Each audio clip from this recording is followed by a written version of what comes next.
This is BBC Radio 4. And now Simon Wood stars in the Saturday play, a tense drama based on King Charles II's attempts to avoid capture by Cromwell after his defeat at the Battle of Worcester.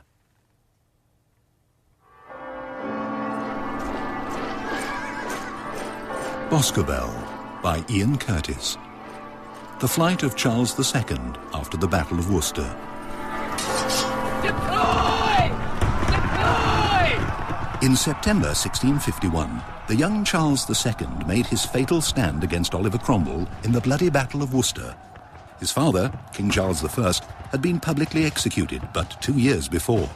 Young Charles had marched 23 days from Scotland with 16,000 now exhausted Scottish troops and faced double that number of Cromwell's fresh Puritan parliamentary army. Wilmot, on the right! Send the men on the right! Forward! He charged at the head of his army, many times in person, with great courage and success. At 21 years of age, a braver prince never lived. He rode from regiment to regiment, calling every officer by his name, showing so much steadiness of mind and undaunted courage that, had not God covered his head, he must in all human reason needs have perished on that day. But by 5 o'clock, his Scottish troops were throwing down their arms and retreating. Stand! Stand and fight! I had rather you would shoot me than keep me alive to see the sad consequences of this fateful day! Sir, you must leave the field! Cromwell's men are pouring into the town in their thousands! They must not capture the king! The St. Martin's Gate! To the north! It's the only way left! They've blockaded the London road! Have a care, sir! On your right! Who is that? Who's been hit? I think it's Hayward, sir! He's still in the saddle. Do we have a surgeon with us? Lord Derby, your arm. It's nothing, sir, nothing. The prime thing is to get you to safety while it's still light. This road goes north through Kidderminster. Then you must seek refuge for the night. I don't think we should stop when it gets dark. That may be the best plan, but I am appalled to be running away! You may be sure they will be sending out searching squadrons post-haste to find you.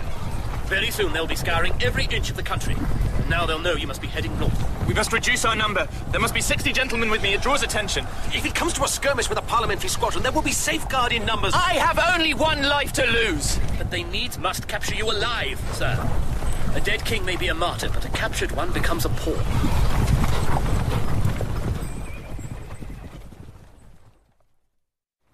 Wilmot! My Lord Wilmot! Here we are! He's right. The king's right. We must split up into smaller groups and travel a mile apart, and he must disguise himself. Oh, I don't think He is too obviously who he is. He must take off the George and other jewellery and put on meaner clothes. You speak to him. He can hardly change in the middle of the high road. And where on earth would he get these meaner clothes? That's the other thing. He ought to make for a house I know, for safety tonight. It's in the Brewood Forest, very well hidden. About 15 miles from here, I would guess. Belongs to Charles Gifford, who's riding with us. Catholic gentleman. My lord! They are well used to hiding people, priests and such like.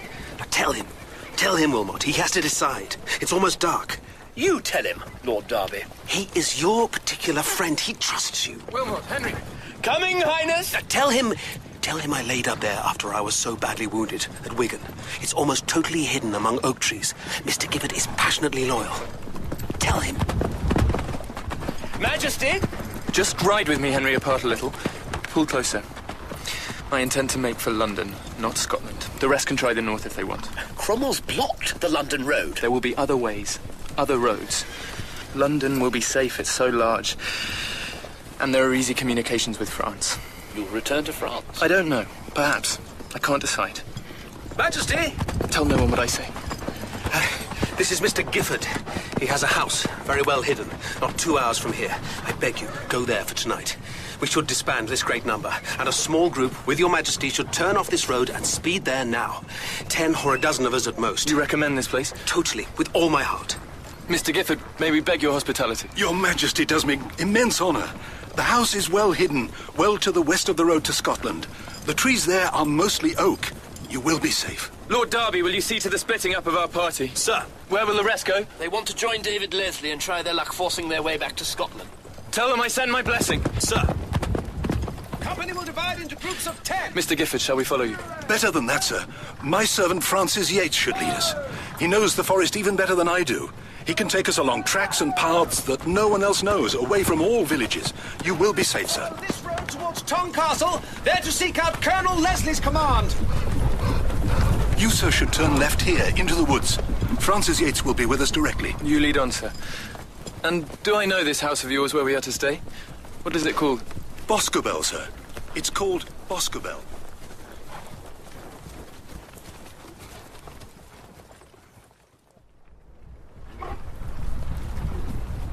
I can see a light. There, through the trees. Is that the house? No, Majesty. That would be another house of mine called White Ladies. It's much smaller. Our way passes it. Can't we put in there for a while and get dry? Whoa, boy. Halt! Couldn't find anyone more remote, if you ask me. Who lives there, Mr. Gifford? George Pendrell, sir. One of 5 brothers who work my estate. He's a good man, but his house is humble. I'd be embarrassed. Could we perhaps dry off there? And maybe Pendrell would lend me some of his clothes. I'll wake him. If he's sleeping at all, he'll be sleeping lightly. He's left that light burning, and the brothers knew I was heading for Worcester fight. Stay here, sir. I'll rouse him. George! George Pendrell! Who's that? This gun's loaded. Who is it? Have you any news of Worcester fight? I have indeed, George. Oh, thank God, it's you, sir. Now let me in, quickly. We have company. What do you mean, the king? Just outside. He would like to come in. What? Into my house? He's getting rather damp out there, and there are some gentlemen with him. Please, ask them all to come inside. And their horses. Not all. There are too many of us. Perhaps 3 or 4. Of course. Very well, sir. Whatever you think. Do please come in, sir.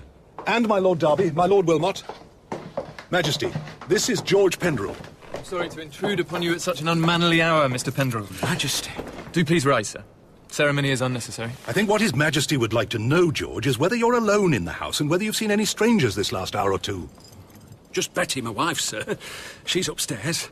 But we had 6 Roundheads pay us a blessed visit not half an hour since. Smashed in cupboard doors, ate every crumb we had in the larder, and took 3 hens. That's why the hens were awake. I'm afraid it's not as peaceful and remote as we'd thought. It will do for now. Mr. Pendrell, it would be a great kindness if you could lend me some old clothes. It's felt I'm rather conspicuous in these. Only some terrible old rags I use when I'm shoveling out the stables. Just the thing. And, I fear I haven't had anything to eat since before dawn yesterday. Those blessed Roundheads ate every scrap we had. But I can get over to my neighbour Petersham's. He'll help. He's only 4 miles off. If he too hasn't been robbed of every crust. No matter, it'll do me good to fast. Though, come to think, there's some mouldy biscuits they left. And I think I've got some old sack in the back that's maybe still drinkable. That would be nectar, thank you. There's just one thing I have to do. Come, I'd better make a start, before there are any more unwelcome visitors. Derby. Sir. You help me off with my George. The ribbon has a pin at the back behind my neck. Yes, here it is. It's a beautiful thing. It is. It is. My father's was melted down by Cromwell to cast coins with to pay his troops. That's what he'd do with this, I dare say, if he could. Here, Wilmot, you better have my watch. I'll guard it with my life. Until your Majesty can safely wear it again. And coins, I'd better empty my pockets. Can they go to Pendrell? If he was found with this much money on him, he'd be in trouble. Well, the servants. Perhaps it could go to the servants. Could my George be hidden somewhere? Buried in the garden here? Until all this is over. Good heavens, what's this? I'm bringing His Majesty's horse inside. We can't have him out in the drizzle with all that sweating. He'll catch an ague. He's had at least 50 miles hard riding this night. He served me well. Here, old boy. Here, Shadow. I fear we must part, dear friend. Oh, surely not. He's like me in these clothes. Too obviously who he is. Or whose he is. He can't disguise himself as I can. Could try, No, sir. it couldn't work. Any smith would immediately see the quality. You can't disguise how he moves. Here are the clothes. If your Majesty would come through to the parlour, you can change by the fire there. They certainly smell convincing. I shall become a true son of the soil. And my wife Betty's gone to look for the sheep shears. She is? Oh, yes, of course.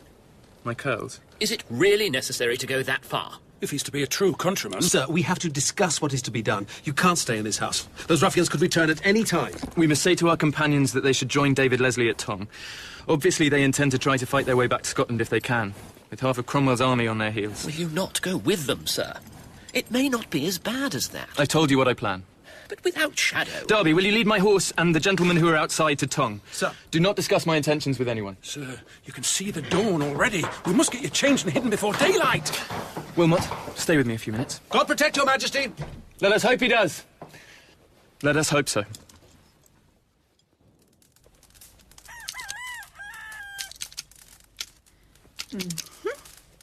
There we are, sir. Now you look a proper roundhead. Dear me, I hope You speak with some respect, Betty. Now, sir, rub your hands against the back of the fireplace. Both sides. Hurry, please, hurry. Ow, it's hot. It's only warm. It'll do you no harm. Now, rub your hands all over your face. That's it. And your hair. Push your fingers through your hair. Get some soot and cinders in it. What's left of my hair? And burn what you cut off, Mrs. Penderell. Quickly now. Well, I should like to keep some. Burn it, woman. There in the fire. Do what you're told. Let her have some, Henry. It'll do no harm. Sir, I really don't think... Henry! Oh, very well. You may keep this piece. It's one of my best curls. And the rest, into the fire. Oh, must the king really wear that coarse shirt? Next to his skin. I mean, look, it has lice. The one thing that betrays a cavalier if he's caught in disguise is his underwear. Oh, it's disgusting. That's what gives a gentleman away. They only think of what's on top. They never consider that what makes them comfortable underneath is exactly what'll betray them. Very well. Here goes with your shoveling clothes. Lord Wilmot, your horse outside, it's very noticeable now it's daylight. I'm still hoping His Majesty will follow Lord Derby and join the Scottish cavalry. Henry, I'm staying with the plan I told you of. But you have no horse now. I have 2 legs. Walk to London. It's over 100 miles. Out of the question. Then in God's name, what am I to do? Within these last hours, I've seen loyal men butchered. Butchered for my sake. The gutters were running red with slaughter. Lord Derby tells me that over 2,000 of my men were cut to pieces. The last thing I must do is abandon the cause they were fighting for. I have to survive. But where do I go? Back to Scotland, you say? It would be very hard. The road must be crammed with David Leslie's cavalry, and with Cromwell's men most likely to be in hot pursuit, slaughtering by the score. But it's the only way. Or except possibly one other. And that is? To the west. Into Wales. You have many loyal supporters in Wales, and it is very close. Wales? The River Severn's the boundary. Not a dozen miles cross country. But it's rough country, and there's no road. Then there's no bridge? Not for 60 miles. And if there were one, it would be most closely guarded. But there are other ways across. Well, I will consider it. And I want you to stay close at hand while I do so. Yes, sir. But I can't have you looking like that. You're dressed magnificently. I believe in fighting correctly dressed. Yes, but now... I don't suppose you'd become a countryman, too. Become a... Cut off my hair? Put on clothes? Like that? You'd sooner die? I am an officer and a gentleman. Now, I understand why you should disguise yourself, sir, but... Personally, I don't see why one should lose one's dignity for the sake of rabble. Oh, had it occurred to you that by looking like that you draw attention to my presence nearby?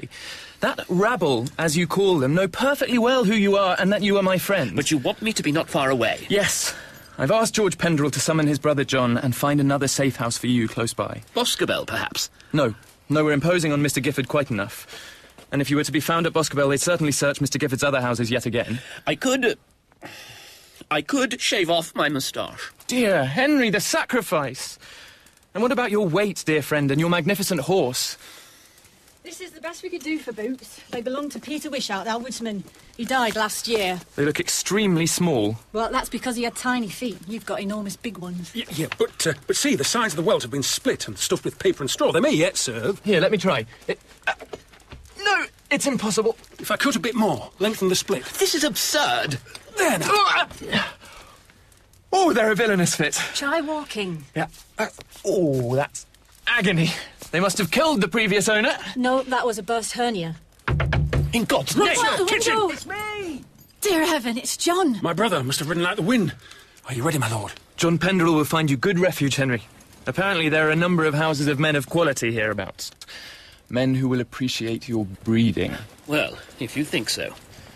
I'll send word as to where I am lodged. You'll have to disguise a bit, some different clothes. Out of the question. The countryside will likely be bristling with the enemy. I'll wrap my cloak around me against the rain, never fear. And you're a large gentleman with a very fine horse. Henry, go! I go, sir. Ah, Penderell, you're to guide me, I believe. Would you kindly bring my horse over here? Now, sir, we'll go by the back door, just in case. Hurry, sir. This way, through the parlour. I'll look first. It's clear. Don't forget your billhook. It's a fearsome-looking thing. What do I do with it? You're a woodsman now. You carry it at all times. Right. Not like that, like this, see? You do coppicing with it. You can coppice, can't you? I've led a very sheltered life. I'll teach you. You may have to do some coppicing if you find you're being watched by Roundheads, and Staffordshire's alive with them. This is spring coppice, part of Brewood Forest. Stretches for miles. Ready? Step out. Quickly now. Oh, these boots are agony. We're seeking a barn, are we? Or somewhere to hide out of the rain? There are no barns in a forest. Anywhere away from the house, it could be searched again at any time. I think bush is what we want. I've got this horse blanket to keep some of the wet off you, while you decide. Decide what? Where you're going to go. You can't plan ahead until you do. Where are we going, Pendrell? We're going east, towards Moseley Old Hall. Mr. Whitgreave's house. And who is Mr. Whitgreave? Catholic gentleman. Can't you tell me anything more about him? No. Well, I'll be safe there, I assume. Yeah, you will be, so long as you behave with a bit of sense and not draw attention. It's a marvel that party of cavalry that saw us outside White Ladies didn't stop and question us. I don't like your tone, Pendrell. And I don't like yours. You can call me Mr. Pendrell or John, but not just Pendrell. Oh, we're going to stand on rank, are we? Well, I am usually addressed as my lord. What beats me, from what I've been told, is that you're the king's friend. Who would be so stupid as to address you as my lord on the highway like this, where anyone might hear? And you, looking like that. Like what, pray? Like you are. Why don't you make some effort to blend in with where we are? Not so loud and important. Oh. It's a puzzle to me that you have such a friend as Lord Wilmot. He's so big and noisy. You're very blunt. I hope you will forgive it, sir. I speak my mind to someone who feels like one of us. And you're a woodsman now. Lord Wilmot is a brave and courageous soldier, an amusing company, and I'm devoted to him. But he's still a danger to you. Stop. Stay still. You hear them? I hear nothing. Party of horse. The lane past White Ladies. Military.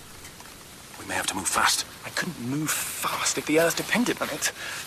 Oh, God, my feet. I have to sit down. Look, they're bleeding. There.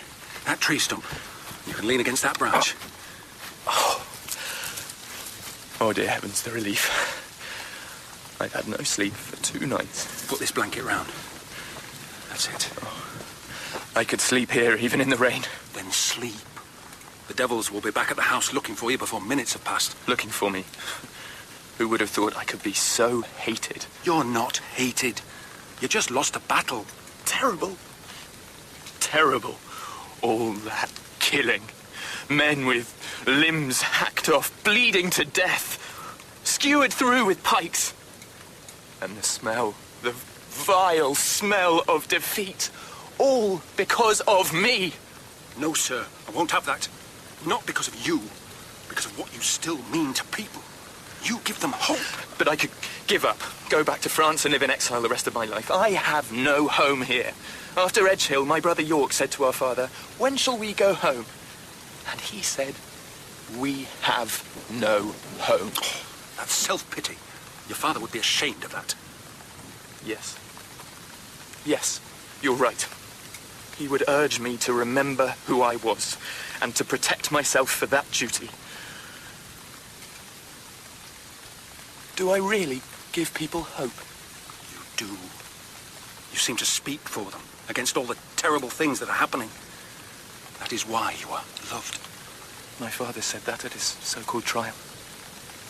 I've read what he said many times.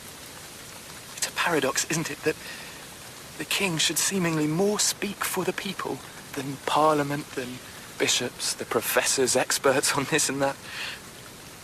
Oh, but all that blood.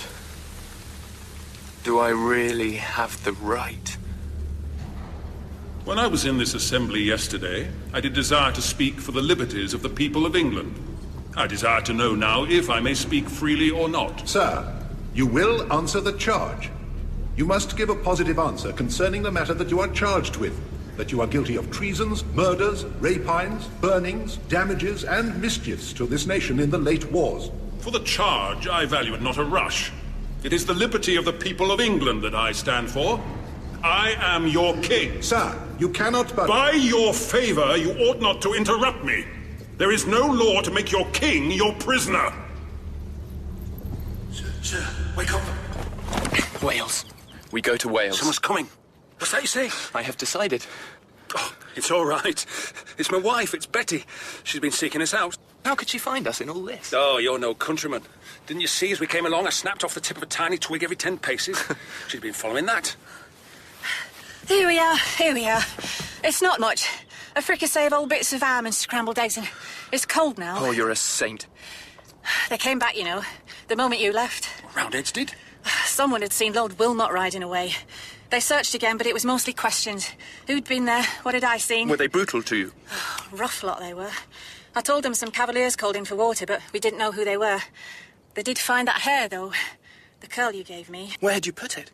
In our little chapel in attic. I put it on altar. I told them it had belonged to my husband's brother Stephen, killed at Marston Moor fighting for King. It was a holy relic. A Catholic chapel? Of course. We're Catholics. Somehow, what I said made them behave, and they left soon after. Delicious. Thank you. How long are you going to stay here? Until nightfall. Then we make for old Mr. Wolfe's house, Madeley. He'll allow us to rest there for a while, then we make for the river and get across. Across to Wales? I have much support in Wales. But how will you cross river?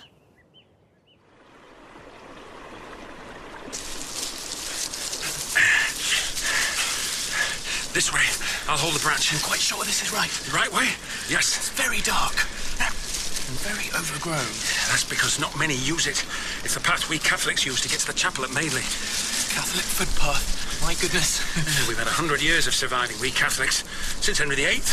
We know all about making priests disappear, using forgotten paths, finding ways around laws passed against us. That's why I'm glad we're protecting you. We know about survival. Lord Wilmot and his Church of England friends would be hopeless at it. You'd be caught in 5 minutes. Ow! It's mud! It's a marsh! Just give me your hand. It's horrible. Catch hold. I'll heave. What's this? I dread it. You must be silent. See that light? That's Fraser's watermill. We have to cross the mill race by that little footbridge. Can you see it? Yes. Goes right past the house. Fraser's no friend of yours. I'll go first. You follow 10 paces behind. Very well. He's got company. With that and the wind, we should be all right. Oh, there's a catch. Catch on the gate at this end of the bridge. Make sure you close it silently. Oh, the devil! Someone on the bridge, who is it? Who is it, villain? Show your face. Just your neighbours. Going home, Mr. Fraser. No call for alarm. Neighbours at this hour? There are rogues here. Quick, run. It's military. He's got soldiers there. Run! Stand your wretches or I fire. It's bluff. He has no gun. Oops, my mistake. Now quick, behind his edge. Get down. It's more Cromwell. It's that, or have your head cut off like your father. Which do you want? Rascals! Oh, God. We'll say you 10 minutes. Madeley can be no more than 2 miles. I'll grind the villains!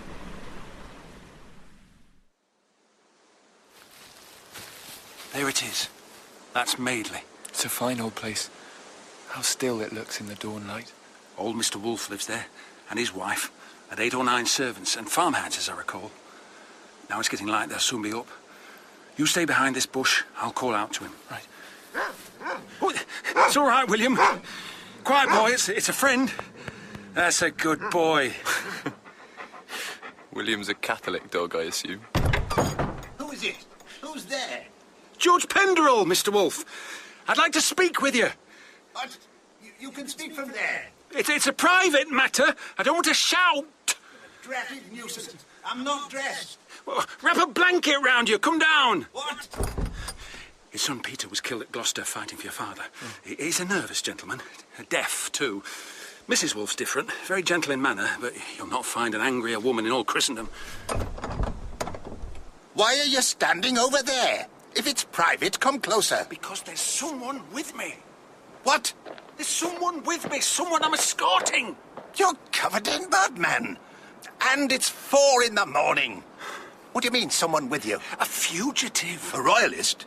Fleeing after Worcester? That is so. It's not safe for him here or for us. There are 2 militia companies stationed just up the road.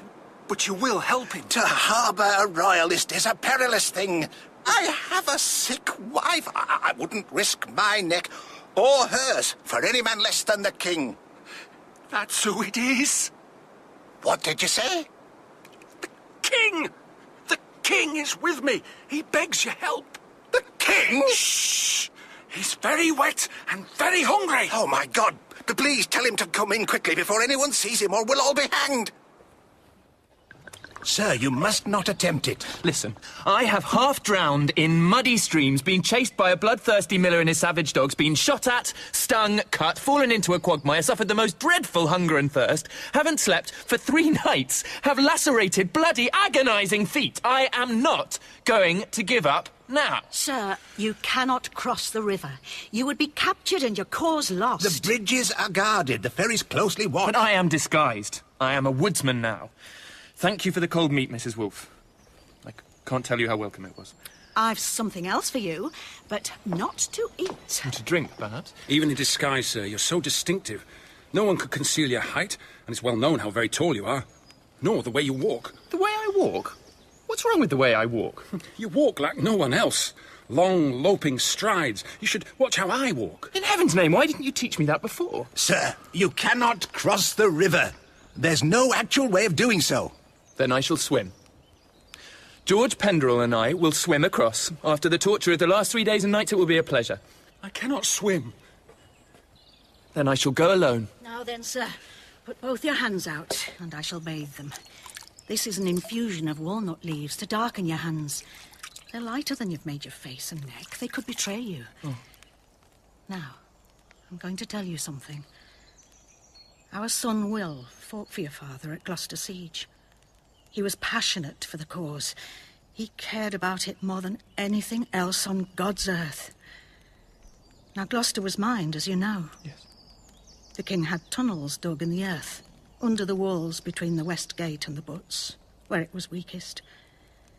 Will volunteered to go down and help lay the gunpowder to bring the walls down. There was a sudden downpour of rain, and the tunnels collapsed. He was buried alive. He was our only son. He was 21. I am 21. I know. Why you must not cross the river and get caught, as you surely would be if you're not swept away by the current, is that would betray the cause he died for. Cromwell would have won. If not across, where should I go? That you must decide. But you must live. You are our sovereign. I shall not cross the river. I'm so tired I can't think. Mr. Gifford, can you give me somewhere safe to sleep while it's daylight? The 3 priests' holes here have all been discovered. Best would be to hide you in the barn behind the hay and the straw. Oh, it sounds heaven. And when it's dark, we could return to White Lady's. Shall we ride, sir? I fear we walk again, in spite of my poor feet. Mr. Gifford will be back at Boscobel by now. It's Boscobel we should make for. We must make contact with Lord Wilmot and your brother John. They will know how things stand. Well, there must be some news of him, surely. Not a word. You inquired at Boscobel. Discreetly, of course. I asked Mr. Gifford at Boscobel. He'd heard naught. I asked at White Lady's, Hobble Grange, Codsall, all over. And if he'd been caught, we'd certainly know. All the inquiries you mentioned, you were careful. You were discreet. What do you take me for? Nasty things could happen to you if the Roundheads think you know something. I've a good mind to ride over to Madeley myself this afternoon. No, sir, you mustn't do that. That wouldn't be discreet. The whole world would know. Well, I could at least find out if he got there. It's so frustrating being cooped up in this house. Unable to go out, unable to do anything when I'm such a man of action. Mr. Whitgreave is an obliging host, but I seem to upset him. I don't know why. I mean, I don't think the food I order is anything out of the ordinary. Perhaps he's simply not used to entertaining someone of my rank. I shall ride over to Madeley this afternoon, after my nap. You must not. Someone as distinguished in appearance as you, it would be noticed. And you, the King's friend? Well, I shall disguise myself. You'll disguise yourself? I shall acquire a hawk. You could get me a hawk, could you not? A hawk? You don't think you should do something about your appearance? I'd simply be a gentleman out hawking. No one would give it a second thought. And if you found the king? Well, I'd make sure all was well with him, and then I would hawk back here. But if something has gone wrong with his Welsh plan, if he changed his mind, best if we knew how the parliamentary troops are disposed. Whether the London road is still blocked, for example. If you knew that, it could be useful to him. How do we discover such a thing? My brother Humphrey has to go to the local militia headquarters to pay his levy to maintain a soldier. Levy? Maintain a Roundhead? Did you not know we all have to do that? Well, I should flatly refuse. And so draw attention to yourself. You're no countryman, and you're plainly no Catholic. Certainly not. I am a member of the Church of England. I shall go instead of my brother. I shall find out all I can about the disposal and plans of the military. The king could greatly benefit. Yes, I see that. Meanwhile, you will stay here. Otherwise, we'll all be mincemeat. I seem destined to see beautiful houses in the dawn light and then be pushed out into dripping woods just when I'd like to sit down to a fine breakfast. Boscobel's a fine house. It is. It does appear so. Mr. Gifford will be back there now. I think you should stay out here, and I'll go and make sure all is well. Yes. George, be careful. The king's here. He's outside. Not 200 yards off, sir. In the wood. We must bring him in. Colonel Carlis, this is George Pendrell, who's been protecting His Majesty. He's the brother of John here. I'm glad to see you safe, John. Oh, brother. Thank God His Majesty's safe. We had no idea what happened to him after Worcester. He's been travelling all night and on foot. John, you stay here. Get Betty to prepare some breakfast. Sir? I'm here. Oh, God be praised. Here is Colonel Carlis, sir, who sought refuge with me. I fear we seem to be overburdening your fine house with distressed cavaliers after Worcester. But it's good to see you, Carlis. Oh, it's just wonderful that you're alive and free. In spite of some rare adventures. I hope you will tell us. My brother brings Lord Wilmot's greetings. He's taken refuge in a house called Moseley, about 10 miles from here. And he's safe there? So long as he stays indoors, as Brother John has told him. I can't think when Lord Wilmot last did what he was told. Come inside, sir. Had our attacks been supported by the Scottish cavalry, you would undoubtedly have carried the day, sir. But they refused. I can't believe that Colonel Leslie failed to order them. He made no secret that he thought we were doomed and refused to waste their lives. It was the wildness of those Scottish troops. They're savages. I will not have the Scots called savages. Scotland has been very loyal to me. But you stayed on, Carlis, after I'd been forced to leave? I did, sir. I saw the last man killed. He was one of us. A brave man, whose name, alas, I don't know. Chopped down by pikes. Cromwell's men saw me go. I fear my connection with Boscobel is known, and that they will be searching once more, later today. That is exactly why we must hasten, sir. Thank you, Mr. Gifford. The cheese was excellent. Bread and cheese is all the Roundheads left. It's no breakfast for a man who's been up all night. 3 nights, to be exact. If I fall asleep mid-sentence, you'll know the reason why. Here's your hot posset. It's not very nourishing. Oh, thin milk and beer wouldn't keep a mouse alive. I'm very glad to have it. Thank you, Betty. And here's warm water for your feet. Now, let me pull off your boots so I can... Oh, there. And there. Oh, they're cut and bleeding. Look, they must be giving you agony. I'll bath them and I'll put hot cinders in your boots to dry them out. Will they not burn? No, not with water in them. You're no countryman. Everyone keeps telling me I'm no countryman, but I think I'm a very good countryman. It's 5 o'clock, sir. I do believe we should think where we might hide you during daylight. After dark, you can emerge again. It's not just troops we must think of. It's the people hereabouts. They would not betray His Majesty. They're all loyal to a man. But there's always a black sheep. And, sir, you haven't heard what I was telling. There's now a reward of £1,000 for your discovery. Oh, it's fish. You mustn't be dismayed, sir. If it were 100,000, it would be to no more purpose. I bet my soul that no one will betray you. But it's unimaginable wealth to many. The ordinary people will not betray you. You speak for them. That is your strength. Oh, I hope you're right. Mr. Gifford, do you have a privy place for me, some dark hole? They've all been discovered. But I have a place. Somewhere they will never think of looking. It had been my intention, once it was truly light, to hide there myself. Where's that? The Roundheads know every inch of this house.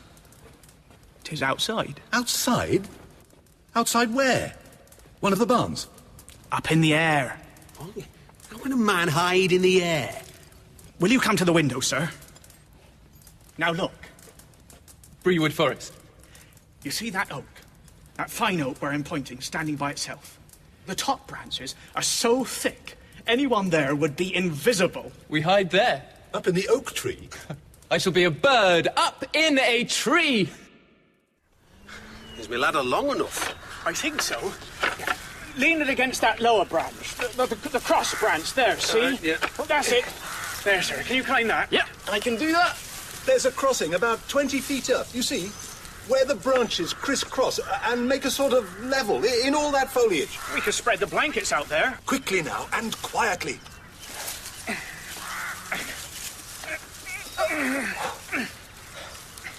How can we pass this up to you? Pass what? Bread and cheese and this jug of small beer. These cushions. Cushions? I've never known such luxury. Thank God it's not raining. Oh, it will, never fear.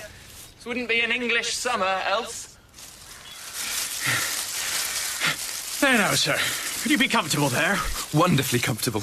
Wonderfully. For a man as tired as I am, it will be goose feathers. Oh, I haven't done this since I was a boy. Oh, I used to love climbing trees. High up in the clouds. No one knew I was there. Let us hope that is so with the Roundheads. Ooh, if they come. Oh, they'll come all right. Is it possible to lie down here, do you think? I do so need to close my eyes. Oh, yeah. Oh, there's plenty of space. Oh, well, that's good. If you cannot get your head into a comfortable position, you could lay it on my lap. That is kind.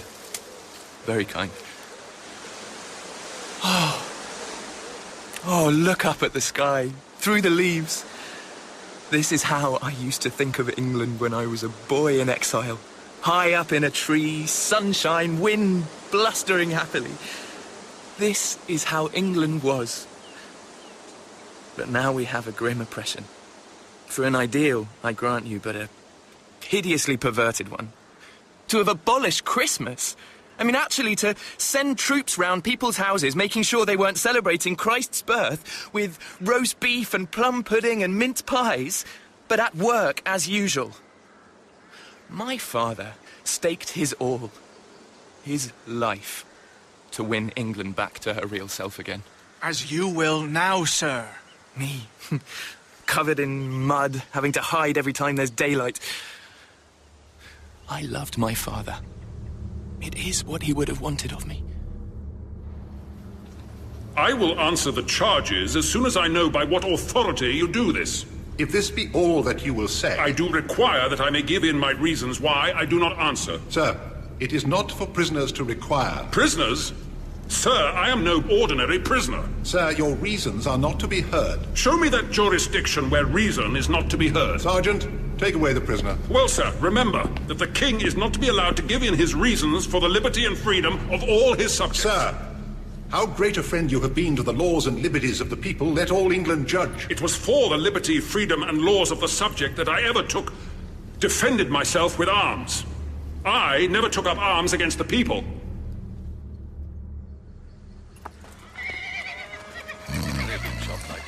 Sir! Stop snoring, sir! Who? What is it? Roundheads, right under us, looking after the horses while the rest of them plunder the house. Chopped about. Good men. That was his doing. I'd slice him in pieces. But as the Commons of England in Parliament had appointed them a High Court of Justice for the trying of Charles Stuart, King of England, for all the treasons and crimes he is adjudged by this court guilty, the said Charles Stuart, as tyrant, traitor, murderer, and a public enemy, shall be put to death by the severing of his head from his body. Will you hear me a word, sir? Sir, you are not to be heard after the sentence. No, sir! Guard, withdraw your prisoner. I may speak after the sentence. By your favour, sir, I may speak after the sentence, ever! Hold! The sentence, sir! I say, sir, I do...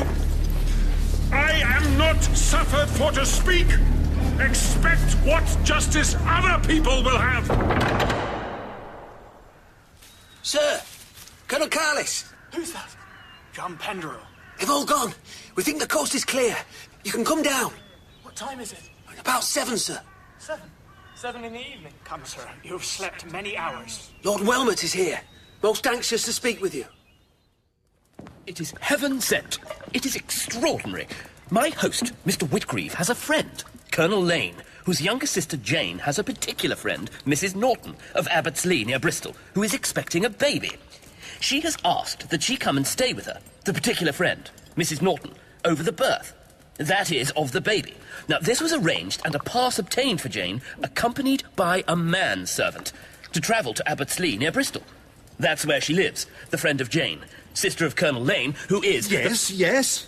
The manservant is not named or described on the document. It merely says, with a manservant. You see, the particular friend... And I shall be the manservant. Yes, I was coming to that. I know the Nortons. Strong royalists, loyal. And Bristol always has any number of ships making ready for France in the Low Countries. Exactly. Is Mr. Whitgreave aware of who will be the manservant? I have said nothing, but he will have to know. No.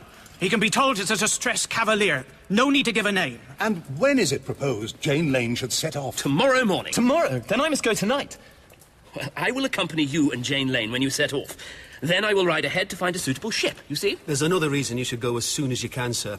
Lord Wilmot's enthusiasm. What? He rode here openly at full tilt. Everyone will have noticed he was heading for Boscobel, and him, the King's friend, and £1,000 on offer. I say! Did you not disguise yourself in some way? Use some discretion.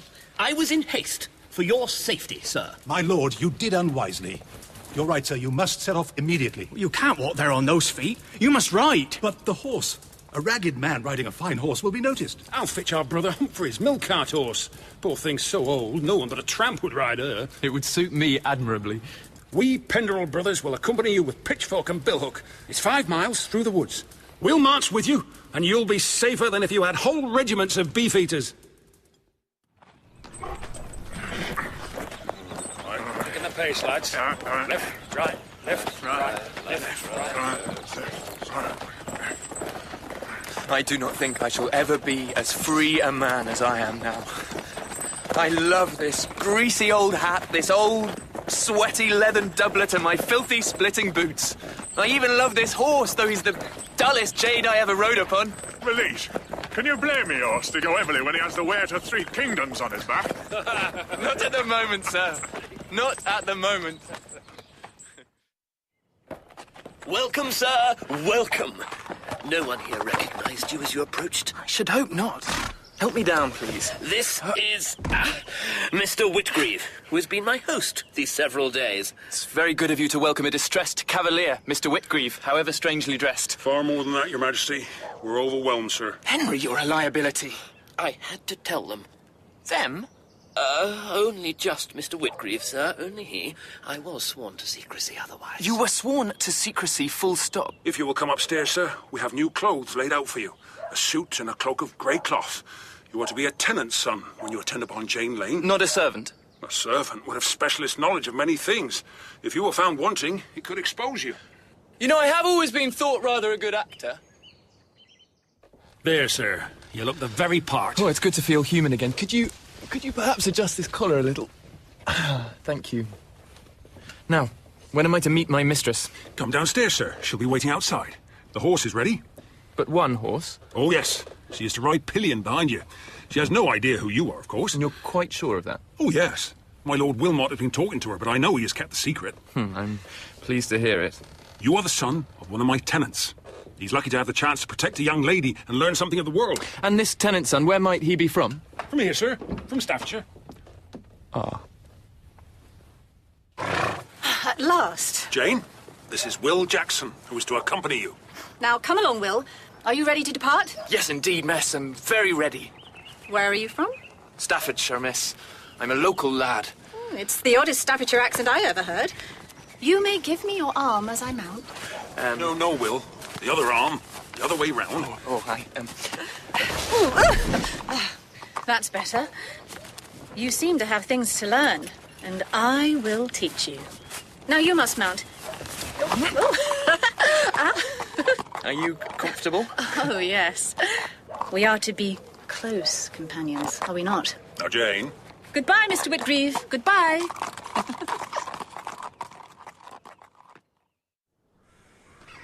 So, what does a tenant farmer's son do all day, Will? What does he do? Well, milk the cows, make the hay, look after the sheep. In what way do you look after the sheep? Look after them, you know. Make sure they're all right. How do you know when they're not? Oh, you just sense it. You look at the sheep and you say to yourself, aha, you need looking after, my lad. It's instinct. Oh, rats, he's cast a shoe. Oh, yes, there it is. Help me down, Will. Aye. You must find a smith in this village. Blacksmith? Of course, a blacksmith. Ah, yes. I'll lead, what's your horse called? Cromwell. Oh. I'll lead your horse to the smith and get him shod. As quick as you can. Don't keep me waiting. Yes, mistress. Hold steady now, lad. Can't get the nails in straight if you move your foot. That's better. Well, now, what news is there, good blacksmith? None that I know of. Since the good news of the beating of those rogues, the Scots at Worcester. Oh, yes. I mean, a very, very good news. Tell me, have there been any more English taken who joined forces with the Scots? I didn't hear that rogue Charles Stuart was taken. Well, if that rogue Charles Stuart was taken, he deserves to be hanged. Spoken like an honest man. I'd hang him myself if I had the chance. Nasty creature that he is. Tell me, you have a strange way of speaking. What part of Wales do you come from? Come along, Smith. Haven't you finished yet? Oh, there we are, miss. That'll be 4 pence. Very expensive, but I suppose I must. Help me up, Will. We must hurry now if we're to get there by dark. Once you've helped me into my room, you can work in the kitchen. In the kitchen? Right. You must make yourself useful. No idling about. Cromwell's main army was drawn up on the rising ground that covered the road to London. But to the southwest, General Fleet...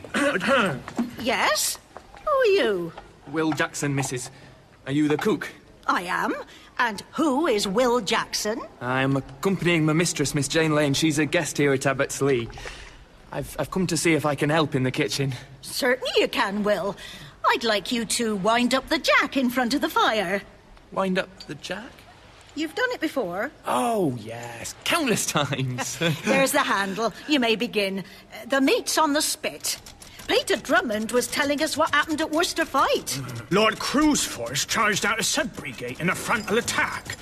Well, the king was in the forefront of this and charged at the head. He crashed into the parliamentary line. Oh, what are you doing? You've broken it. Oh, I don't think that that for heaven's sake, you are winding it backwards. I'm here. How do you know all of this about Worcester fight? Oh, I was there, wasn't I? I fought in Major Broughton's company, under Lord Wilmot.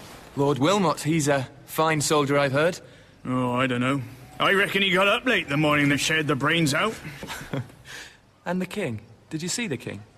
Many times. I was as close to him as I am to you now. And what does he look like? Ugly-looking man, with a strange dark nose. How tall would you say he was? Very tall. At least 3 fingers taller than you. Oh, Jackson, there's someone asking for you. For me? Who is it? Name of Mr. Smith, a large, noisy man with a hawk. I simply cannot find a ship in Bristol Harbour which is preparing for France. It's quite extraordinary. The earliest appears to be in at least a month. A month? I can't wait here for a month. Indeed, sir, I entirely agree. However, there is better news. I've spoken to a Mr. Mansell of Chichester, a merchant in the French trade who knows the master of a coal brig who may be free to take us across the channel. Take us, you say? Of course, sir. I would not dream of leaving you behind. Mr. Mansell's been told we have been involved in a duel, and there is mischief done, and we must get off if we can. But we have to hurry. The master of the brig is ashore, but only briefly. And where do we find him? In a little seaside village called Brighton. No more than a hamlet. I have a horse ready for you at first light. Will Jackson! Here, mistress! Quickly, Mrs. Norton's begun her labour. Send for the physician. He'll be here directly. There's something wrong. It's not like the other times.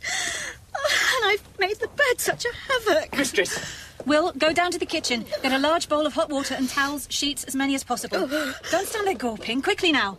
And some spirits. Whatever they have, raw spirits. Yes, ma'am. It's so good you're here, Jane. That's what I came for, sweetheart.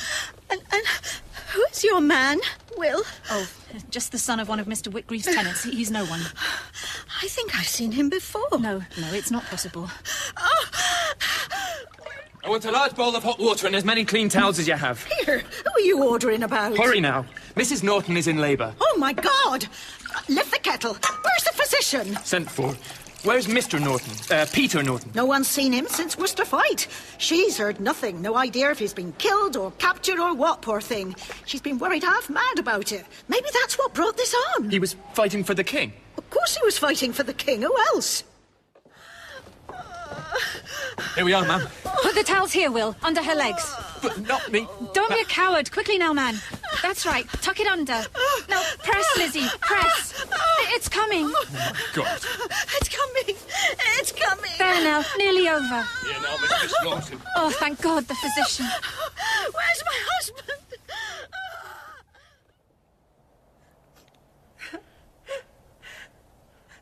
But the little thing was dead. I've never seen anything more terrible. Or more wonderful. It was perfect. Tiny little hands. Dark hair. But it was silent. How is Mrs. Norton? In despair. And angry, I would say. She knows the child's dead? Yes. And the worst was the moment she was told. Damn and blast the king! Damn and blast him! What? Well, this wouldn't have happened but for Mr. Norton going off to fight for him. And having no word since about what has happened to him. A man must stand up for what he believes. Fight for it, if necessary. What matters more? Your great principles, or those who you love? There's a man outside for you, Will, with an horse. Says you're to hurry.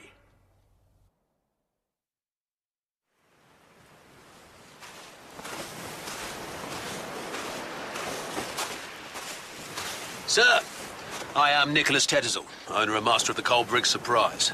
Mr. Mansell tells me you have some freight for France. Yes, sir. Human freight. 2 free and honest men. But I cannot tell you more. One is yourself. That is so. And the other? I can tell you nothing about him. He is here in Brighton. At the George Inn. Something about a duel? Yes. Well, there are many cavaliers seeking a safe haven. Indeed. It'll cost you £60. And when can you sail? High water tomorrow. That's 8 o'clock after breakfast. Well, then let us close upon it. I want to see your money first. And so you shall. Meet us at the George at 6 tomorrow morning. Where is your boat? It's not a boat. It's a ship. I beg its pardon. And I won't tell you where it is until you've paid me. Oh, very well. I shall be at the George at 6 then. And I shall meet the other passenger. His capture isn't worth £1,000, is it? He realises who I am. He was suspicious. The 6 o'clock rendezvous could turn into a trap if he does. We can easily move on and not wait till the morning. After all I've been through these last 6 weeks, I couldn't bear it. We can always find another boat. This one is so near. What's the time now? Just after midnight. I won't be able to sleep, that's for sure. I think on this, I cannot compromise. I am the king, or I am nothing. You cannot compromise with Cromwell. You could surrender, and be a puppet king, and do what you can for the nation. Or escape now, and return a sovereign. Cromwell wants a puppet king. My father spoke of that on the last day of his life. He took my little brother Harry on his knee, and he spoke to him of it.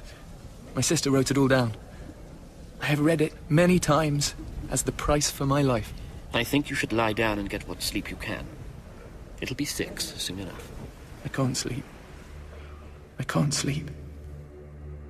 Sweetheart, tomorrow they will cut off thy father's head. They must not. Mark what I say, mark it. You must not be king as long as your brothers Charles and James do live. They will cut off your brothers' heads when they catch them, and cut off thy head too at the last. Therefore I charge you, do not be made a king by them. I will be torn in pieces first. Sir! Sir! Tettersall is downstairs. What? Tettersall? Master of the Surprise. Is it 6? Just gone. And are we ready to leave? We are. Come then. Good morning, Mr. Tettersall. Sir. What?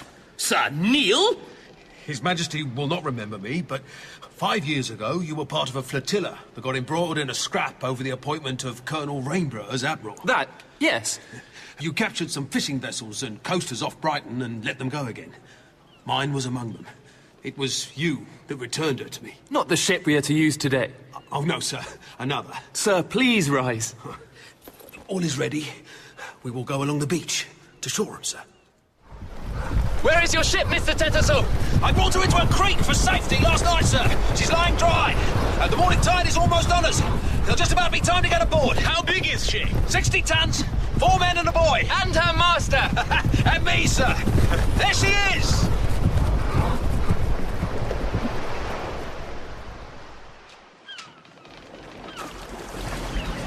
The water's rising.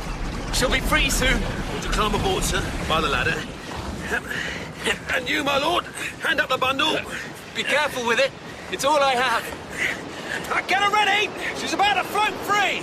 No sail till the wind moves up. Would you go below, sir? You have room below decks? A very small room, but it protects from the spray. I don't think I'd miss being on deck this morning for all the world. Well, at least sit down, sir. No. I will sit at any other time of my life that you ask me. But not now. Hoist sail! We're moving free! The young king got away to France, where he was in exile for 9 more years. Cromwell died. Puritanism rotted away. The king was recalled. In 1660, Charles II returned in triumph as sovereign. After he had returned, he could not stop telling the story of those 6 weeks. The courage and humility of ordinary people had profoundly moved him, and it was then, he said, that he became a king.